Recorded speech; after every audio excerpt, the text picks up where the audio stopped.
Le 8 octobre 1982 à 20h30 apparaît à l'écran une drôle d'émission, Coco Boy. À cette époque, c'est le programme le plus populaire de France.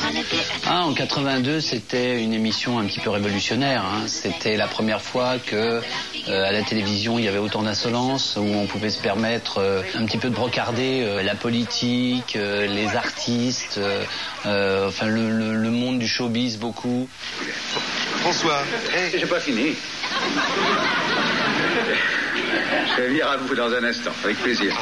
Il y avait ce côté aussi où on ose, qui était très très nouveau et qui faisait qu'on rigolait bien, c'est vrai, et que on était des fois à la limite de la limite, mais on avait une grande liberté d'action. La recette de Coco Boy, c'est beaucoup de rigolade, beaucoup d'humour et surtout les fameuses Coco Girls. Il y en a beaucoup qui ont gardé une certaine célébrité. Il y a Sophie Favier qu'on connaît toujours bien. Il y a Nati qui a été la femme de Jean-Paul Belmondo. On avait ces 4 filles qui étaient toujours habillées un petit peu en bunny. C'était ce côté un peu dénudé, un peu bunny. Elles étaient sympas et elles avaient l'avantage, ces filles-là. Quand on les regardait, on avait l'impression qu'elles étaient accessibles. Ces filles-là, elles avaient ce côté marrant, sympa, elles étaient mignonnes, et en même temps, on pouvait se dire, tiens, si je la croise dans la rue, je vais pouvoir lui lui proposer de boire un verre avec moi. Puisqu'on parle de beauté, c'est l'heure de la Playmate. Et oui, l'inoubliable Playmate, bien sûr, qui passera plus tard dans Cocorico Coco Boy. Tenez-vous bien, 19h50, juste avant le JT.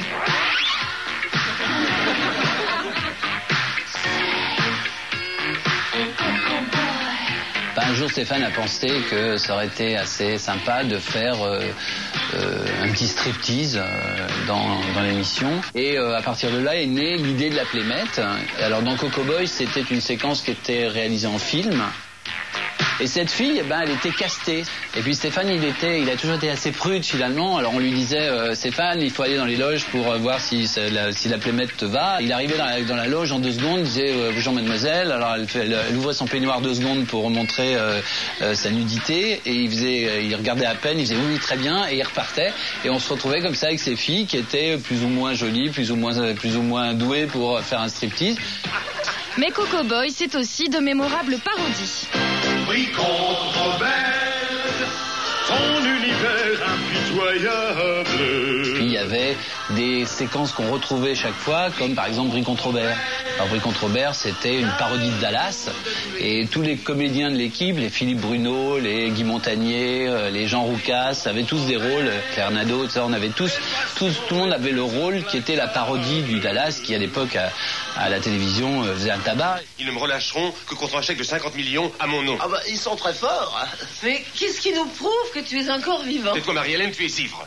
Le succès de Coco Boy, c'était aussi de nombreuses vedettes qui venaient faire de la télé à l'époque, juste pour rigoler. Les artistes aujourd'hui, quand ils font de la télévision, ils viennent faire une promotion. À l'époque de Collaro, c'était le contraire. On avait l'impression que de toute façon, c'était un privilège que de venir à la télé. C'était un privilège d'être invité dans cette émission. Et c'était tellement un privilège que ces artistes, ils venaient dans le sein de cette émission pour faire ce que on appelait la super production. Tout le monde en place là, allez. Dites-moi, je vois que vous réalisez un film. Oui. Vous avez sûrement un rôle pour moi. Qu'est-ce que vous faites? C'est un film sur la vie de Charles Aznavour. Alors c'est parfait. Hein? Non. Vous êtes trop petit, vous. Et on leur mettait sur le dos un costume et un rôle auquel ils s'attendaient absolument pas, et personne ne rechignait. J'avoue, parfait. J'avoue, ferait Charles Aznavour. Ah bon, d'accord, je le sens. Voilà, ok. Faut le faire, ça, hein? Et oui, il y a 20 ans, tout était possible. Alors ce serait quoi aujourd'hui, Coco Boy? Bon, vaut mieux tenir que courir, hein. Je vois pas ce qu'il y a d'équivalent aujourd'hui. Peut-être qu'il y a plein de petites émissions qui sont... si tu prends le Morning Live, par exemple, c'est sans doute une petite séquence qui aurait pu, à l'époque, s'intégrer. Mais créer le gag, créer la situation de rigolade avec des artistes au départ, en les impliquant comme ils se sont impliqués à l'époque, je pense pas aujourd'hui que ce soit possible. La